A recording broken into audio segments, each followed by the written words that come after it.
President Trump, his family, and the Trump Organization is suing two of his longtime banks to prevent them from complying with demands from Congress for Trump records. U.S. President Donald Trump is threatening to sue top congressional Democrats Nancy Pelosi and Adam Schiff.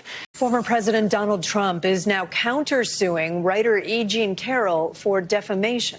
Former President Donald Trump has sent a formal notice to CNN threatening to sue the network for defamation if it doesn't abide by his requests. Today, in conjunction with the America First Policy Institute, I'm filing as the lead class representative a major class action lawsuit against the big tech giants, including Facebook, Google, and Twitter. This is amazing. Trump is threatening to sue Fox News for running a Lincoln Project ad. Donald Trump is taking on George Stephanopoulos. The former president has filed a defamation lawsuit against the ABC host. Former President Donald Trump filed a lawsuit this week against Hillary Clinton, the Democratic National Committee, and numerous top Democratic officials. In a tweet posted Sunday afternoon, Republican presidential hopeful Donald Trump said, quote, "Just to show you how unfair Republican primary politics can be, I won the state of Louisiana and get less delegates than Cruz. Lawsuit coming." And breaking overnight, former President Trump has filed a $100 million lawsuit against his own niece and 3 New York Times reporters. But the film includes some very controversial scenes, including one where Trump rapes his ex-wife Ivana. The Trump campaign is not at all happy about this. In fact, they said that they are planning on suing. Donald Trump and his campaign are fighting mad about a Democratic PAC's use of Trump's own words to discourage Republicans from requesting mail-in ballots. And now Trump's campaign is threatening to sue. We will be suing in Nevada, and that's already been taken care of. We'll probably file something tomorrow. It's what he has called fake news. The president's campaign filed a libel lawsuit against the New York Times yesterday. Donald Trump's lawyers have now threatened to sue ProPublica. They have sent a cease and desist letter saying, "How dare you make these accusations? If you don't get rid of it, we're going to sue you." Donald Trump has asked a federal judge to temporarily stop the FBI from reviewing the material it seized from his home in Florida 2 weeks ago. In a lawsuit, the former U.S. president also asked the court to appoint what's called a special master. Just in the last hour, Trump tweeting that he might sue Cruz over questions about his citizenship.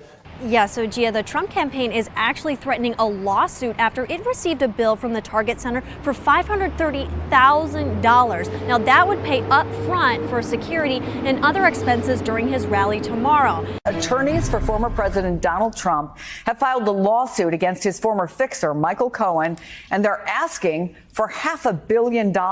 The former president has just filed a lawsuit against New York's Attorney General Letitia James, who's been investigating the former president and his company.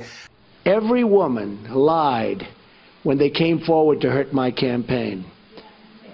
Total fabrication.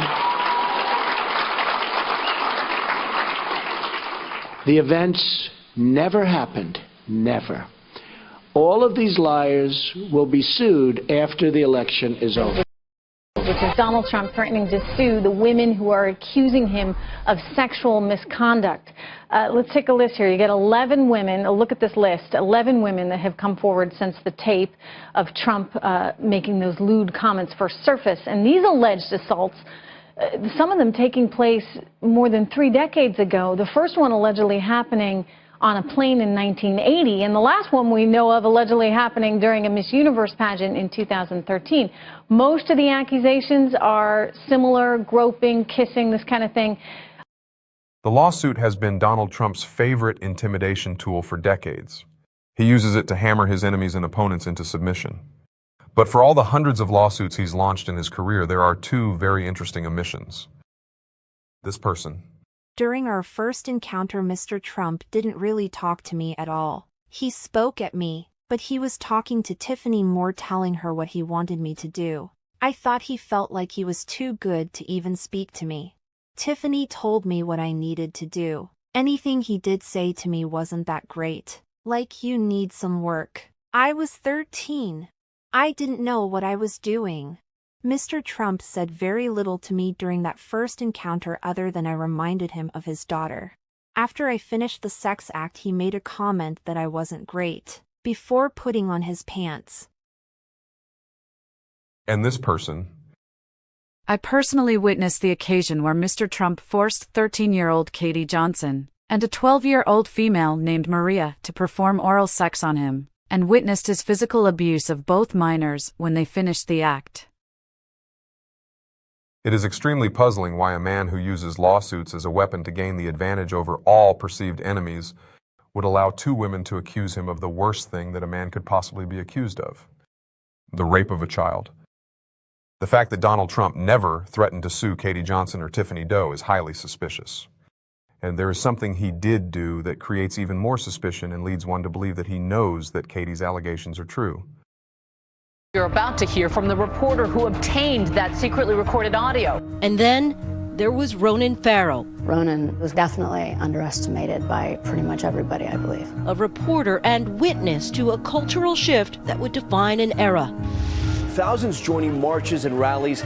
It was a movement that swept the country, demonstrating against harassment of women, demanding equality and change. from the nation's capital to the red carpets of Hollywood. Why do you think you were able to get so many women to trust you? And I was fortunate to come at this story in a cultural moment where brave sources were starting to come forward and chip away at the dam, and where people were saying enough. More than 80 women, according to the New York Times, coming forward publicly with accusations against arguably the most powerful man in Hollywood, Harvey Weinstein. I thought he was a warthog from hell. I thought he was the single most ugly person I'd ever seen in my life. I was able to tell this story because people were brave as hell, and they are still being brave as hell and refusing to shut up. Ronan Farrow is a brilliant investigative journalist whose courage and superhuman persistence revealed to the world that Harvey Weinstein was a hideous monster. Because Weinstein was an incredibly powerful man, mainstream media attempted to crush Ronan's story. But he relented, and thanks to his fearlessness, millions of women found the courage to step forward and speak their voice, staying silent no longer. Ronan Farrow claims in his book Catch and Kill: Lies, Spies, and a Conspiracy to Protect Predators that AMI CEO David Pecker was in close contact with Donald Trump when the Katie Johnson rape allegations were made public in a 2016 lawsuit. National Enquirer editor Dylan Howard assured Trump's personal lawyer at the time, Michael Cohen, that they would track down the woman with the rape allegation and see what they could do about her. There was no opportunity to buy this story. David Pecker, a longtime friend of Trump's, only found out about the lawsuit after it was filed. Dylan Howard tried to use his influence to convince Katie's lawyer, Lisa Bloom, to drop her client. Lisa Bloom refused to consider any kind of payoff to buy her silence. Bloom told Newsweek magazine that she was representing Katie Johnson for free and strongly believed her allegations. So here's what we know. Donald Trump threatened to sue all of his accusers. He also talked directly about many of them, in most cases saying that he never even met them or that they were too ugly to sexually assault. But he never mentioned Katie Johnson. We also know that he never attempted to bury any of the 24 sexual assault allegations with the aid of his friend David Pecker at the National Enquirer. Jessica Leeds, Jill Harth, Karen Johnson, and Kristen Anderson all claimed in their allegations that Donald Trump attempted to fondle their genitals. Those are catastrophic revelations to come to light for a presidential candidate. E. Jean Carroll accused Donald Trump of rape, and his strategy was to publicly mock her.